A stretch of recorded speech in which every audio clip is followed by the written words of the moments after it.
नमस्कार दोस्तों और प्यारे विद्यार्थियों, आप सभी का एनजे पैरामेडिकल एजुकेशन में हार्दिक स्वागत है। तो दोस्तों, आज हम DSSB pharmacist PQ series part 2 start कर रहे हैं। इससे पहले के पार्ट 1 में हमने क्या 20 क्वेश्चंस कवर किए थे, विद एक्सप्लेनेशन कवर किए थे, इजी लैंग्वेज में हमने उनको समझा था। आशा है कि आपको प्रॉपर सभी क्वेश्चंस क्या है इजीली वे में समझ में आए होंगे। अगर आपको कोई भी डाउट रहता है आप कमेंट में हमें कर सकते हैं कि आपको कौन से क्वेश्चंस में कोई भी डाउट है, तो इजीली आपको कमेंट में उसका सॉल्यूशन आपको दिया जाएगा। ठीक है जी। तो आज हम पार्ट 2 स्टार्ट कर रहे हैं। तो सबसे पहले हम बात करते हैं क्वेश्चन नंबर 21 की। ठीक है, जिसमें हम क्या 20 क्वेश्चन कवर करेंगे, तो question number 21 to question number 40 तक। तो क्वेश्चन नंबर 21 क्या है, indicate the agent of choice in the emergency therapy of anaphylactic shock. कि ऐसा कौन सी जो ड्रग ऑफ चॉइस है जो कि एनाफाइलेटिक शॉक के अंदर क्या यूज़ की जाती है। तो उसके अंदर हमारा अगर बात करेंगे तो ऑप्शन जो हमारा राइट आंसर रहेगा वो कौन सा रहेगा, हमारा एफिनेफ्रिन रहेगा, डी ऑप्शन रहेगा। ठीक है जी। तो एनाफाइलेटिक फाइलेक्टिक शॉक में जो फर्स्ट लाइन जो ड्रग हम यूज़ करते हैं कौन सी, हमारी एफिनेफ्रिन होती है। और एफिनेफ्रिन का जो मैकेनिज्म ऑफ एक्शन की अगर हम बात करें तो एक्शन क्या रहता है, इसका ब्रोंको डायलेट होता है। ठीक है जी। वैसोकॉन्स्ट्रिक्शंस कराती है, बीपी इंक्रीज होता है। ठीक है जी। तो ये सभी क्या एफिनेफ्रिन के क्या मैकेनिज्म ऑफ एक्शंस रहते हैं। तो आपको दोनों टाइप से क्वेश्चन मिल सकते हैं कि कौन सी जो ड्रग है ऑफ चॉइस है जो कि एनाफिलेक्टिक शॉक में फर्स्ट लाइन ड्रग यूज़ की जाती है, तो एफिनेफ्रिन है। एफिनेफ्रिन का एमओ क्या रहता है। ठीक है जी। तो इस तरह से आपको क्वेश्चन पूछा जा सकता है। अब हम अदर जो टाइप ऑफ शॉक होते हैं उनके भी हम बात करते हैं कि उसके अंदर कौन कौन सी ड्रग ऑफ चॉइस क्या है दी जाती है। लेकिन उससे पहले हम एनाफाइलेटिक शॉक को समझ लेते हैं कि एनाफाइलेटिक शॉक होता क्या है। तो एनाफाइलेटिक शॉक के अंदर क्या होता है कि जो पर्सन्स के अंदर क्या है, एक अचानक से क्या है, एक सडन क्या है, लाइफ थ्रेट एलर्जिक रिएक्शन से क्योज होना, शो होना, जिससे क्या उससे क्या जो पेशेंट के तो सिम्टम्स क्या दिखाई देंगे, क्या ब्रीथ कम हो जाएगी, उसके सांस लेने में प्रॉब्लम आएगी, स्वेलिंग आ जाएगी, लो बीपी हो जाएगा। ठीक है जी। तो ये प्रॉब्लम क्या दिखाई देगी। और ये जो एनाफाइलेटिक शॉक किस वजह से होता है, क्या कारण हो सकते हैं, जैसे कोई मेडिसिन होगी, एंटीबायोटिक होगी, उस वजह से किसी पेशेंट्स को एलर्जिक रिएक्शन होगी, या फूड्स की वजह से होगी। ठीक है, इंसेक्ट स्टिंग की वजह से होगी। तो ये क्या है, कारण हो सकते हैं। ठीक है जी। नेक्स्ट हम बात करते हैं सेप्टिक शॉक। तो सेप्टिक शॉक के अंदर जो ड्रग ऑफ चॉइस दी जाती है वो कौन सी, हमारी नॉर एफिनेफ्रिन होती है, जो कि क्या एक्शन रहता है, क्या स्ट्रॉन्ग वैसोकॉन्स्ट्रिक्शंस रहती है। ठीक है जी। तो सेप्टिक शॉक क्या होते हैं, तो सेप्टिक शॉक का मतलब क्या है कि जब कोई भी पर्सन है अगर उसके अंदर कोई इन्फेक्शन है, जैसे किसी भी लंग्स से रिलेटेड या यूटीआई से रिलेटेड या ब्लड में कोई इन्फेक्शन हो रहा है, अगर वो ठीक समय पर अगर उसका ट्रीटमेंट नहीं हो रहा है और वो इंटरनली क्या है वो इन्फेक्शन अगर ज़्यादा बढ़ जाता है, तो वो क्या है कि सेप्टिक शॉक से हमारा कहलाता है। उसमें क्या होता है कि पेशेंट्स के अंदर क्या है, जो सांस है ज़्यादा तेज़ होने लगती है, हार्ट बीट रेट बढ़ जाता है, वीकनेस पेशेंट्स के अंदर देखने को मिलती है, बीपी लो हो जाता है। ठीक है जी। तो ये सभी क्या सिम्टम्स हमें दिखाई देने को मिलते हैं सेप्टिक शॉक के अंदर। ठीक है जी। और हमने ड्रग की हमने बात करी, ड्रग ऑफ चॉइस कौन सी है, हमारी एफिनेफ्रिन। नेक्स्ट हम बात करते हैं कार्डियोजेनिक शॉक के बारे में। तो कार्डियोजेनिक शॉक की अगर हम बात करें तो कार्डियोजेनिक शॉक क्या होता है कि इसके अंदर क्या है, जो हमारा हार्ट क्या है वो प्रॉपर वे में क्या है, हमारे जो ब्लड है वो पंप नहीं कर पाता है, जिससे क्या है जो प्रॉपर जो ऑक्सीजन जो रिक्वायरमेंट हमारे जो भी ऑर्गन्स को चाहिए वो वहाँ तक नहीं पहुँच पाती है। ठीक है जी। तो वो उस कंडीशन में क्या क्या क्या बोलेंगे, कार्डियोजेनिक शॉक बोलेंगे, जिसके अंदर क्या है, कौन सी ड्रग ऑफ चॉइस दी जाती है, डोबुटामाइन क्या है ड्रग ऑफ चॉइस क्या उसके अंदर दी जाती है, जो कार्डिक आउटपुट को बढ़ाती है। नेक्स्ट हम बात करते हैं हाइपोवोल्मिक शॉक। तो हाइपोवोल्मिक शॉक के अंदर क्या जो फ्लूइड रिटेंशन होना, मतलब क्या है जो बॉडी फ्लूइड या ब्लड के अंदर क्या लॉस होना, तो वो क्या हमारा हाइपोवोल्मिक शॉक कहलाता है। तो इसको ट्रीटमेंट के लिए हम क्या बोलेंगे, उसको क्या देंगे, फ्लूइड देंगे, ड्रग ऑफ चॉइस क्या देंगे, फ्लूइड रहेगी, जैसे एनएस हो गया, रिंगर लैक्टेट सॉल्यूशन हो गए। तो ये हम क्या पेशेंट्स को इंजेक्ट करते हैं। ठीक है जी। जो कि क्या वॉल्यूम रिप्लेसमेंट को क्या है कवर करता है। और इसके कारण क्या हो सकते हैं, किस वजह से हाइपोवोलेमिक शॉक हो सकता है, कि किसी पेशेंट्स को हैवी ब्लीडिंग हुई हो, वॉमिटिंग हुआ हो, डिहाइड्रेशन हुआ हो, या बर्न्स हो गया हो, मतलब उसकी बॉडी कहीं से ज़्यादा जल गई हो, उसकी वजह से डिहाइड्रेशन हो गया हो।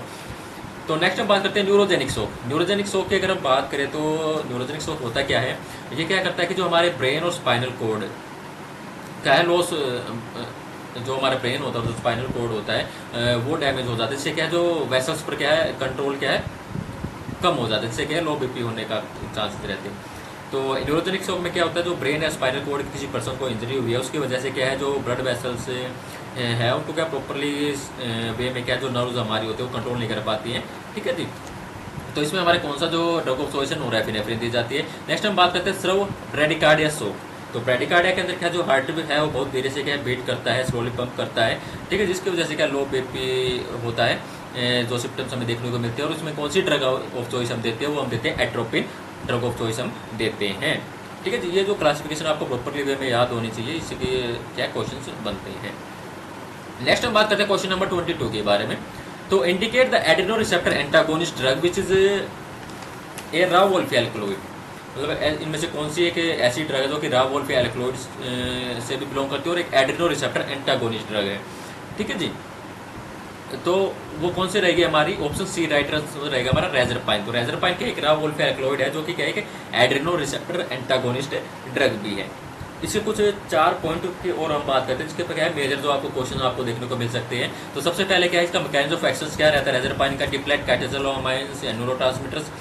दूसरा अगर हम बात करें reserpine lower blood pressure by, जो रेजरपाइन क्या है जो बीपी को लो करता है बाय कैसे डिक्रीज सिंपैथेटिक एक्टिविटी। ठीक है जी, बॉडी को रिलैक्स कर देती है जिससे बीपी कम हो जाता है, जो हमारी रेजरपाइन होती है। नेक्स्ट क्वेश्चन की अगर हम बात करें कौन से जो neurotransmitter is depleted by reserpine, that is dopamine, norepinephrine and serotonin. दूसरा अगर हम बात करें मेजर जो साइड इफेक्ट क्या होता है रेजरपाइन का, दैट इज अ डिप्रेशन। ठीक है, ये पॉइंट आपको याद करने। नेक्स्ट हम बात करते हैं क्वेश्चन नंबर 23 के बारे में कि hypnotic drug are use to treat. Hypnotic से जो ड्रग होती है क्या कराती है, जो किसी भी पर्सन को अगर नींद नहीं आ रही है तो उसमें क्या है नींद में ले जाने का काम करती है। मतलब जो भी स्लीप डिसऑर्डर अगर किसी पेशेंट को होगा, जैसे इंसोम्निया जिसको क्या बोलते हैं इंसोम्निया, जिसमें पेशेंट को क्या नींद नहीं आती है, तो उस स्लीप डिसऑर्डर को ट्रीटमेंट करने के लिए क्या हिप्नोटिक ड्रग क्या है पेशेंट को दी जाती है। ठीक है जी, तो हिप्नोटिक्स क्या होता है, use to make a person sleepy और हेल्प देम स्लीप।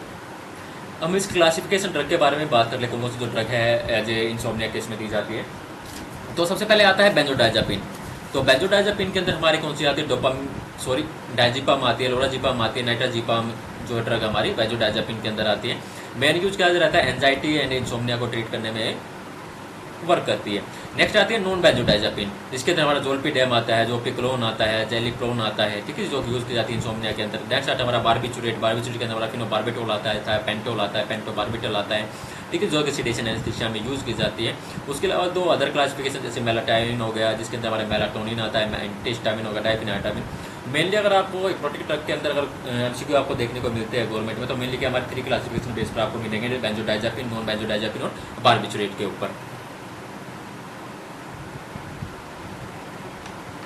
और बारबिचुरेट होते क्या हैं ये हम आगे बात करेंगे। सॉरी, बारबिचुरेट का क्वेश्चन आपको आगे मिलेगा एक, जिसमें हम क्लासिफिकेशन भी बात करेंगे। Question number 24। क्वेश्चन नंबर 24 की अगर हम बात करें, which of the following hypnotics is preferred in a patient with limited hypnotic functions.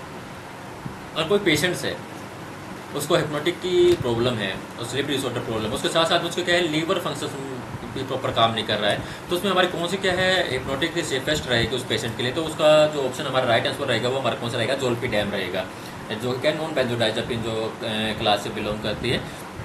क्योंकि जिन पेशेंट का लीवर कमजोर होता है उनमें क्या है हमें ऐसी दवाई देनी चाहिए जो लीवर पर कम क्या है प्रेशर डाले। तो जोल्पिडेम क्या है जल्दी काम करती है, बॉडी में जमा नहीं होती है। ठीक है जी, और लीवर पर ज़्यादा जोर भी नहीं डालती है, मतलब कम असर करती है। ठीक है जी, तो इसलिए हमारा जोल्पिडेम क्या सेफ ऑप्शन है ऐसे पेशेंट्स के लिए जिनमें क्या है हिप्नोटिक्स प्रॉब्लम भी है और साथ साथ में क्या है लीवर से रिलेटेड भी प्रॉब्लम है। नेक्स्ट क्वेश्चन हम बात करते हैं 25 की, विच of the following barbiturate is an ultra short acting drug. ये क्या क्लासिफिकेशन बेस पर होगा, barbiturate classification ultra short, intermediate, तो उस बेस पर आपको क्वेश्चन पूछा गया है। तो हमसे पूछा गया है कि विच of the following barbiturate is the ultra short acting drug. तो इनमें से कौन से ऑप्शन में से ऐसी ड्रग है जो कि अल्ट्रा शॉर्ट एक्टिंग है। तो इसका हमारा राइट आंसर क्या ऑप्शन नंबर 3 रहेगा, थायोपेंटोल। इसके अलावा अगर हम बात करें फिनोबार्बिटोल हमारी लॉन्ग एक्टिंग रहेंगी, एमोबार्बिटोल हमारी क्या इंटरमीडिएट एक्टिंग रहेगी। ठीक है जी, और सिकोबार्बिटोल हमारी शॉर्ट एक्टिंग रहती है। तो इसमें हमारा जो अल्ट्रा शॉर्ट रहेगी वो हमारी क्या है थायोपेंटोल रहेगी, जो कि क्या रैपिड वनसेट एक्शन रहता है, एनेस्थीसिया इंडक्शन में इसका यूज किया जाता है। और बारबिचुरेट होते क्या है एक वर्ड में हम पूछे तो बारबिचुरेट क्या है वो होते हैं जो कि यहाँ पर जो ब्रेन एक्टिविटी को क्या है स्लो डाउन करते हैं, जिससे कि जो पर्सन्स के अंदर क्या है काल्मली और स्लीपीनेस आ सके। ठीक है जी, तो हम इस क्लासिफिकेशन की भी बात कर लेते हैं। तो सबसे पहले अल्ट्रा शॉर्ट एक्टिंग के बारे में हमने पढ़ लिया, थायोपेंटोल। ठीक है जी, नेक्स्ट हम बात करें शॉर्ट एक्टिंग के अंदर हमारी कौन सी आती है, पेंटोबार्बिटोल और सिकोबार्बिटोल आती है। Uses sedation, sleep, time duration 3 to 6 hour. Next आती है हमारी intermediate acting 6 to 8 hour drugs, amobarbitals and uses hypnotics. And next हम बात करें लॉन्ग एक्टिंग। लॉन्ग एक्टिंग के अंदर हमारे आते हैं फिनोबार्बिटोल जो यूज एज एपिलेप्सी कंट्रोल्स। अब हम बात करते हैं क्वेश्चन नंबर 26 के बारे में। तो क्वेश्चन नंबर 26 की अगर हम बात करें, the most effective drug for stopping generalised tonic clonic status epilepticus in adults. तो टोनिक क्लोनिक स्टेटस एपिलेप्टिकस क्या है कि सीजर्स प्रॉब्लम है। इसके अंदर क्या है, पेशेंट्स को क्या है लॉन्ग टाइम और रिपीटेड सीजर्स क्या है पेशेंट के अंदर होते हैं, मतलब लगातार क्या है दौरे आना, ठीक है जी। तो उसको क्या बोलते हैं, टोनिक क्लोनिक स्टेटस एपिलेप्टिक्स बोलते हैं। तो इसमें जो मेडिसिन से जो दी जाती है वो कौन सी दी जाती है, डायज़ेपाम दी जाती है, जो कि इफेक्टिव ड्रग होते हैं इस डिजीज प्रॉब्लम के लिए, ठीक है जी। तो स्टेटस एपिलेप्टिक्स क्या है, लगातार दौरे, मतलब लगातार सीजर्स आना जो रुक नहीं रहे हैं लॉन्ग लास्टिंग तक। तो डायज़ेपाम इसलिए क्यों सही है, क्योंकि क्या है बेंजोडाइजेपिन ड्रग है, आईवी देने पर तुरंत असर करती है, ब्रेन में जो हमारी जो गावा एक्टिविटीज़ होती है उसको क्या बढ़ाती है, जिससे क्या सीजर्स हमारे रुक जाते हैं, ठीक है जी। अब हम एंटीलेप्टिक की क्लासिफिकेशन भी साथ में पढ़ लेते हैं। तो एंटीलेप्टिक में फर्स्ट क्लास में हमारा बेंजोडाइजेपिन, डायज़ेपाम, एनोडायज़ेपाम, जिसको हमने पढ़ लिया, स्टेटस एपिलेप्टिक्स के अंदर यूज में लाया जाता है। नेक्स्ट हमारे थे हाइडेंटोइन लाइक फिनोटोइंस, जो कि क्या टोनिक क्लोनिक सीजर्स में क्या मेनली इसका यूज़ किया जाता है। And that is the barbiturates के अंदर अगर हम बात करें तो हमारा एग्जांपल आता है ड्रग का फिनोबार्बिटल्स, जो कि जनरलाइज सीजर में यूज़ किया जाता है। नेक्स्ट हमारा हम बात करें इम्यूनोस्टिलबिन की, अगर हम बात करें इसके अंदर हमारी ड्रग आती है कार्बामाजिपिन, जो कि यूज की जाती है mainly as a partial seizures. And succinimide की अगर हम बात करें तो इसके अंदर हमारी ड्रग आती है इथोसक्सामाइड, जो यूज की जाती है एब्सेंस सीजर के अंदर। एंड बस यही आपको क्या है मेन पॉइंट आपको याद रखने हैं, ठीक है जी। Benzodiazepine, hydantoin, barbiturate, iminostilbene and succinimide. Next हम बात करते हैं क्वेश्चन नंबर 27 की, the most dangerous effect of antiseizure drug after large overdose. तो इसका मतलब क्या है, अगर कोई भी पेशेंट्स है, अगर कोई सीजर से रिलेटेड प्रॉब्लम है, अगर हम उसको एंटीसीजर ड्रग दे रहे हैं, अगर उसकी डोज अगर किसी पेशेंट के अंदर अगर हम ज़्यादा दी जाती है तो क्या डेंजरस इफेक्ट उस पेशेंट के अंदर शो होगा। तो वो हमारा कौन सा रहेगा, ऑप्शन ए राइट आंसर रहेगा रेस्पिरेटरी डिप्रेशन सॉरी। तो उसका जो ऑप्शन हमारा कौन सा रहेगा, रेस्पिरेटरी डिप्रेशन हमारा क्या है इसका, डिप्रेशन हमारा इसका क्या राइट आंसर हमारा रहेगा क्वेश्चन नंबर 27 का। नेक्स्ट हम बात करते हैं question number 28, which of the following neurotransmitter is involve in Parkinson disease. तो कौन कौन से जो न्यूरोट्रांसमीटर है जो इन्वॉल्व इन पार्किंसन डिजीज, तो हमारे क्या तीनों ऑप्शन हमारे राइट रहेंगे, एसिटाइलकोलिन, ग्लूटामेट एंड डोपामीन, ठीक है जी। डोपामीन का काम क्या रहता है, हमारा जो मूवमेंट है उसको क्या है स्लो हो जाता है, अगर डोपामीन हमारा ब्लॉक हो जाता है, जैसे कि हमारा हाथ का पपाना या चलने में प्रॉब्लम होना, ठीक है जी। तो हमारे ब्रेन में बैलेंस बिगड़ जाता है डोपामीन अगर कम हो जाता है तो, क्योंकि डोपामीन का काम क्या रहता है, हमारी बॉडी में मूवमेंट को कंट्रोल करने का हमारा काम रहता है। अगर डोपामीन ही क्या है ब्लॉक हो गया तो उससे क्या है वो मूवमेंट स्लो हो जाएगी। तो हमारे तीनों ऑप्शन हमारे राइट आंसर रहेंगे पार्किंसन डिजीज के लिए। नेक्स्ट हम बात करते हैं question number 29, indicate the drug that induce Parkinson syndromes. कौन सी जो ड्रग है जो कि पार्किंसन सिंड्रोम्स का इंड्यूस कराती है। अगर कोई भी पेशेंट्स है, अगर उसको हम क्लोराप्रोमाजिन दे रहे हैं और उसकी वजह से उसका डोपामीन जो है उसको ब्लॉक करता है, डोपामीन ब्लॉक होने की वजह से उसके अंदर जो सिम्टम्स हमें दिखाई देंगे, जैसे हाथ का पपाना है, बॉडी स्टिफनेस होना, चलने में प्रॉब्लम है, ये सभी किस की ओर ले जाते हैं, हमें पार्किंसन सिंड्रोम की ओर ले जाते हैं, ठीक है जी। तो यही हमारे से पूछा गया, indicate the drug that induce Parkinson syndrome, तो है क्लोरोप्रोमाजिन, ठीक है जी। क्योंकि डोपामीन क्या है हमारी बॉडी में मूवमेंट कंट्रोल करता है, क्लोरोप्रोमाजिन क्या करेगा, डोपामीन रिसेप्टर को ब्लॉक करता है। अगर डोपामीन रिसेप्टर को ब्लॉक करेगा तो इससे क्या होगा, डोपामीन इफेक्ट कम हो जाएगा। डोपामीन इफेक्ट कम होगा तो इससे क्या है, जो पार्किंसंस की तरह क्या है सिंड्रोम की तरह हमें सिम्टम्स क्या है शो होंगे, जैसे हाथ का पपाना, स्लो मूवमेंट होना और चलने में दिक्कत, ठीक है जी। तो इसलिए क्लोरोप्रोमाजिन। अदर ऑप्शन हमारे क्यों नहीं हो सकते इसमें, डायज़ेपाम क्या करता है, हमारे जो एंजाइटी या स्लीपिंग प्रॉब्लम उसमें यूज होता है, ठीक है जी। डायाजोलाम भी हमारा स्लीपिंग पिल की तरह यूज होता है। कार्बामाजिपिन की अगर हम बात करें एंटी एपिलेप्टिक ड्रग में यूज होता है। तो हमारा राइट आंसर कौन सा रहेगा, हमारा क्लोरोप्रोमाजिन। क्वेश्चन नंबर 30 की अगर हम बात करते हैं, विच of the following agent is an inhibitor of aldehyde dehydrogenase. इनमें से कौन सा ड्रग है जो कि इनहिबिटर है एल्डिहाइड डिहाइड्रोजिनेज की। सबसे पहले हम एल्डिहाइड डिहाइड्रोजिनेज को समझते हैं। तो एल्डिहाइड डिहाइड्रोजिनेज का एक एंजाइम है जो कि क्या है, हमारी बॉडी के अंदर जो हार्मफुल जो एल्डिहाइड होते हैं उनको तोड़कर एक सेफ फॉर्म में कन्वर्ट करता है। सेफ फॉर्म में कैसे कन्वर्ट, एक एग्जाम्पल है अगर हम बात कर रहे हैं, अगर कोई पर्सन एल्कोहल कंजप्शन करता है, अल्कोहल लेता है, तो सबसे पहले जो भी अल्कोहल कंजप्शन किया वो क्या है, अल्कोहल टू एसिटल एल्डिहाइड की फॉर्म में जाता है, टॉक्सिक फॉर्म में जाता है। उस टॉक्सिक फॉर्म को जो सेफर फॉर्म में लाने का काम कौन करता है, हमारा एल्डिहाइड डिहाइड्रोजिनेज करता है। ये क्या करता है, एसिटल एल्डिहाइड को क्या है एसिटेट फॉर्म में क्या है कन्वर्ट करता है, ठीक है जी। तो ये क्या है, हमारे एल्डिहाइड डिहाइड्रोजनेज का काम रहता है। अब इसमें पूछा गया कि कौन सा एजेंट क्या इसको इनहिबिट कराने का काम करता है, वो क्या हमारा डाइसल्फिराम है।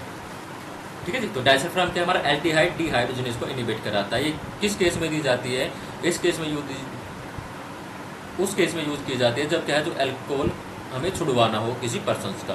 क्योंकि डाइसल्फिराम क्या करता है, जो एडीएच जो है, एएलडीएच जो एंजाइम उसको क्या ब्लॉक कर देगा, तो उससे ब्लॉक कर देगा तो क्या होगा, जो हमारा एसिटिल एल्डिहाइड है वो हमारा क्या बॉडी में जमा होना स्टार्ट होगा। तो बॉडी में जमा होना स्टार्ट होगा तो उसके वजह से क्या होगा, पर्सन्स के अंदर क्या है वॉमिटिंग, हेडेक और फेस रेड जैसे सिम्टम्स क्या है क्लोज होंगे। ठीक है जी, तो इसलिए क्या डाइसल्फिराम क्या है अल्कोहल को छुड़वाने के लिए क्या यूज की जाती है। क्वेश्चन नंबर 31, क्वेश्चन नंबर 31 की अगर हम बात करें, drug which decrease craving from alcohol और high pleasurable effect that come with renewed drinking in. ऐसी कौन सी ड्रग है जो डिक्रीज करती है क्रेविंग फॉर अल्कोहल और high pleasurable effect that come with renewed drinking. मतलब क्या, कोई भी पर्सन जब अल्कोहल कंजप्शन करता है तो अल्कोहल कंजप्शन करने के बाद उसके कुछ टाइम के बाद पेशेंट के अंदर क्या जो क्रेविंग हो रहा है, एक हाई प्लेजरेबल इफेक्ट आता है, एक जोश देखने को मिलता है, आपको लगता रहेगा एनर्जी देखने को मिलती है।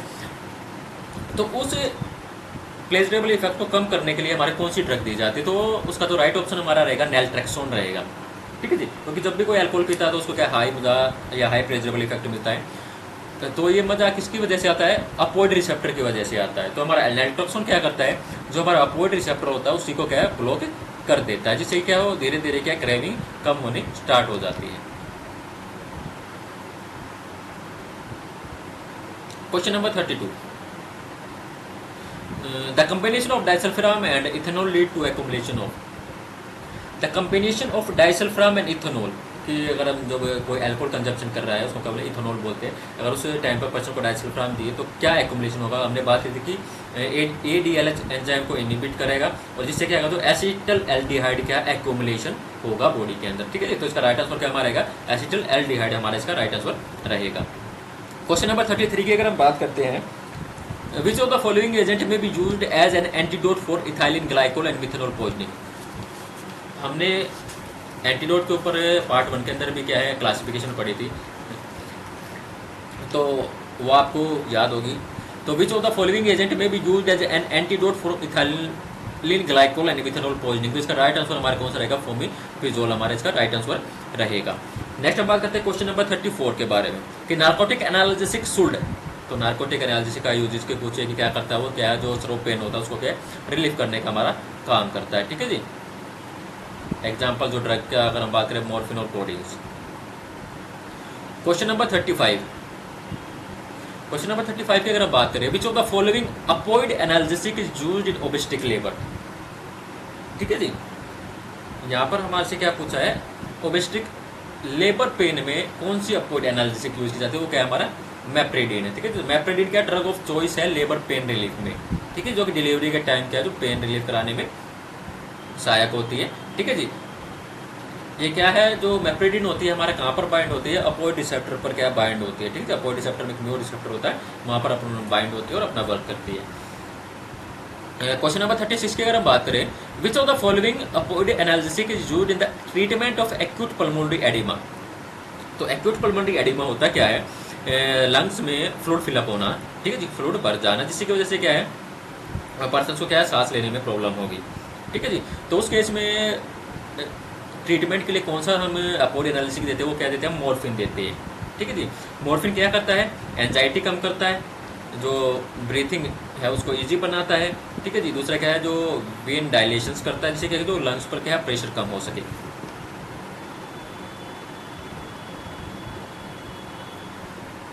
नेक्स्ट हम बात करते हैं क्वेश्चन नंबर 37, तो which of the following non narcotic agent is a salicylic acid derivative.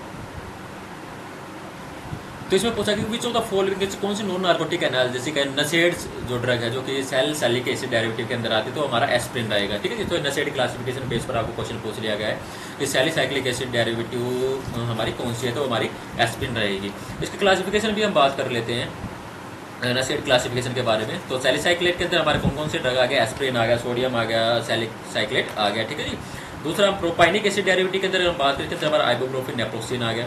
Acidic के अंदर हम बात करें तो इसके अंदर हमारा डाइक्लोफेनेक और इंडोमिथासिन। ऑक्सीकैम के अंदर हमारा पिरोक्सिकैम और मिलोक्सिकैम्स, एंड दैट इज अ फेनेमेट के अंदर हमारा बिफेनेमिक एसिड आ गया। एंड कोक्स2 इनहिबिटर की अगर हम बात करें, इसके अंदर हमारा सैलिकोप्सिक और इटोलिकोप्सिक। और दूसरा पैरा अमीनोफिनोल डेरिवेटिव, टी अमीनोफिनोल डेरिवेटिव की अगर हम बात करें, उसके अंदर हमारा पैरास्टामोल आ गया। ठीक है जी, क्लासिफिकेशन आपको प्रॉपर वे में याद होना चाहिए। नेक्स्ट हम बात करते हैं question number 38, indicate the non narcotic analgesic which lead as anti inflammatory effect. ठीक है जी, आ गया ना। इसमें कौन सी नॉन नार्कोटिक एनाल्जेसिक है जिसका क्या है एंटी इन्फ्लामेटरी इफेक्ट नहीं रहता, तो वो कौन सी हमारी पीसीएन रहेगी, पैरास्टामोल। पैरास्टामोल क्या काम करती है, पेन और फीवर्स को कम करती है। नेक्स्ट हम बात करते हैं क्वेश्चन नंबर 39। तो क्वेश्चन नंबर 39 हमारा क्या है, neuroleptic are use to treat. तो न्यूरोलेप्टिक हमारी क्या साइकोसिस जो प्रॉब्लम है उसके लिए यूज की जाती है। नेक्स्ट हम बात करते हैं क्वेश्चन नंबर 40 के बारे में, कि Parkinson systems and tardive dyskinesia are told by blockage of dopamine in. कि हमारा एक सिस्टम होता है, कौन सा सिस्टम है जिसके अंदर बस हमारा डोपामिन वर्क करता है। अगर उस सिस्टम के अंदर हमारा डोपामिन ब्लॉक होता है तो ये हमें सिम्टम्स हमें देखने को मिलते हैं। तो टार्डिव डिस्किनेशिया क्या होता है कि इसको क्या बोलते हैं, एबनॉर्मल मूवमेंट होना। ठीक है जी, तो इसमें हमारा राइट आंसर कौन सा रहेगा, निग्रोस्टेटियल सिस्टम। निग्रोस्टेटियल सिस्टम क्या है, ये क्या है हमारे मूवमेंट को कंट्रोल करने का काम करता है। अगर हमारा डोपामिन क्या है ब्लॉक होगा, डोपामिन ब्लॉक होने की वजह से क्या है जैसे कि ट्रिमर, रिजिडिटी या पार्किंसन जैसे सिम्टम्स हमें देखने को मिलते हैं। तो इसमें यही पूछा कौन सा सिस्टम है जिसके अंदर अगर डोपामिन ब्लॉक होगा तो जो पार्किंसन सिम्टम्स हमें देखने को मिलते हैं। उसके अलावा 3 सिस्टम है, इनके बारे में हम बात कर लेते हैं। विसोलिम्बिक सिस्टम क्या करता है, ये इमोशंस को कंट्रोल करता है। दूसरा अगर हम बात करें मिसोकॉर्टिकल की, अगर हम बात करें ये जो थिंकिंग है, कॉग्निजेशन है, उन पर वर्क करता है। नेक्स्ट हम बात करें ट्यूबरो इन्फंडिबुलर सिस्टम, ये क्या है प्रोलैक्टिन कंट्रोल करने का काम करता है। ठीक है, तो ये क्या है हमारे इनका एक्शंस रहता है। तो आज के वीडियो में हमारा कंप्लीट हुआ, जिसमें हमने 20 क्वेश्चंस कवर किए। आशा है आपको क्या है जो भी हमें क्वेश्चंस आपको सीरीज प्रोवाइडिंग कर रहे हैं वो आपको प्रॉपर इन्फॉर्मेटिव लग रहे हैं, उसमें जो भी आपको एक्सप्लेन किया जाता है सब प्रॉपर वे में समझ आ रहा है। तो आप कमेंट में हमें बता सकते हैं अगर कोई भी अगर क्वेश्चन आपको नहीं समझ में आ रहा है या कोई भी प्रॉब्लम है। और वीडियो को लाइक करें, शेयर करें, सब्सक्राइब करें और चैनल को सपोर्ट करें, जिससे कि आपको इसी तरह आपको प्रॉपर वे में क्या है जो एक्सप्लेनेशन विद एक्सप्लेनेशन आपको वीडियो मिलती रहे। अगर किसी पर्सन को इनको PDF वगैरह भी चाहिए तो वो भी आपको क्या है प्रोवाइडेड की जाएगी।